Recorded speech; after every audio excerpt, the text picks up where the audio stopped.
Hey guys, तो moon night का episode 3 आ चुका है और एपिसोड बहुत ही इंटरेस्टिंग था। मुझे एपिसोड पर्सनली पसंद आया। इसमें हमें एक इजिप्शियन गॉड का काउंसिल, एमसीयू का ईस्टर एग, मार्क स्पेक्टर की एक और पर्सनैलिटी और भी बहुत कुछ हमें इस एपिसोड में दिखा। सो बहुत सारी बकवास और थोड़ी सी इन्फॉर्मेशन के साथ बिना किसी देरी के लेट्स अनलॉक इट।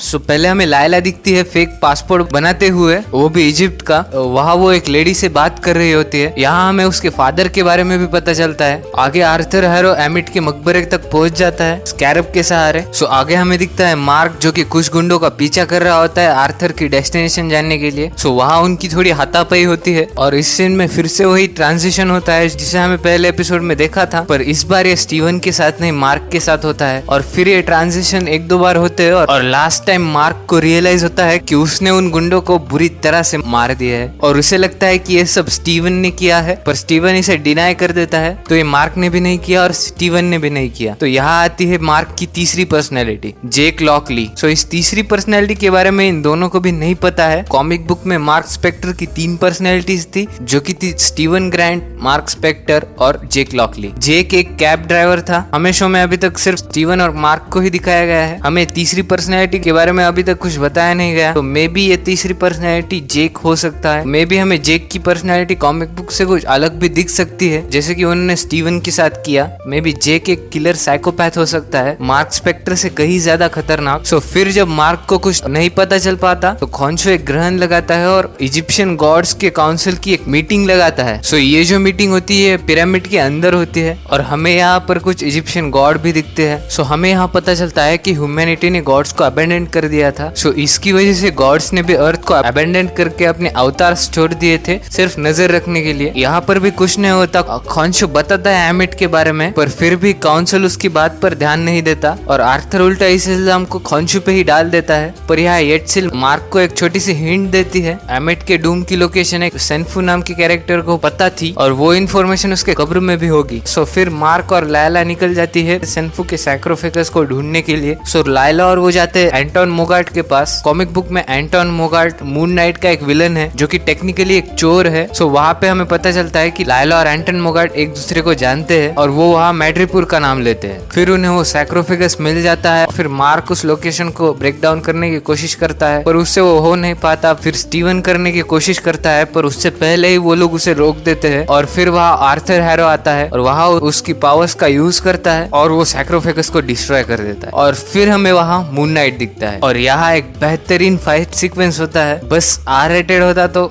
और मजा आता। सो इसके बाद फिर से उस लोकेशन को ब्रेक डाउन करने के लिए मार्क स्टीवन को परमिशन देता है वापस कंट्रोल में आने के लिए। और फिर स्टीवन उस कॉन्स्टेलेशन को लोकेट कर देता है, पर उस कॉन्स्टेलेशन की 2000 साल पहले लोकेशन कहाँ थी वो बता पाना बहुत ही मुश्किल है। खॉन्शो ये प्रॉब्लम सॉल्व कर देता है पर इसकी भी कुछ कॉस्ट होती है और यहाँ हमें एक बहुत ही ब्यूटीफुल सीन दिखता है। फिर लोकेशन भी मिल जाती है पर सारे गॉड्स मिलकर खॉन्शो को कैद कर लेते हैं। और मे बी अब मार्क और स्टीवन के पास भी पावर्स नहीं रहेंगी, पर अगर उसके पास मून नाइट की पावर होगी तो मे बी वो आर्थर को रोकने के बाद भी खॉन्शो को नहीं छुड़ाएगा, क्योंकि अगर खॉन्शो को छुड़ाया तो वो फिर से मार्क को कमांड देना चालू कर देगा। सो मे बी मार्क खॉन्शो को आजाद नहीं करेगा और मून नाइट की पावर्स का यूज करते हुए मून नाइट बना रहेगा। तो ये था ब्रेकडाउन मून नाइट के एपिसोड 3 का। ये एपिसोड मुझे पसंद आया। एक्शन सीक्वेंस बहुत बढ़िया थे, कुछ सीन्स बहुत ही बढ़िया थे। पर्सनली मुझे ये एपिसोड पसंद आया और अभी सिर्फ 3 ही एपिसोड बचे हैं। So that's it. अगर आपको वीडियो अच्छी लगी तो लाइक कर देना, कमेंट कर देना, अपने दोस्तों के साथ शेयर कर देना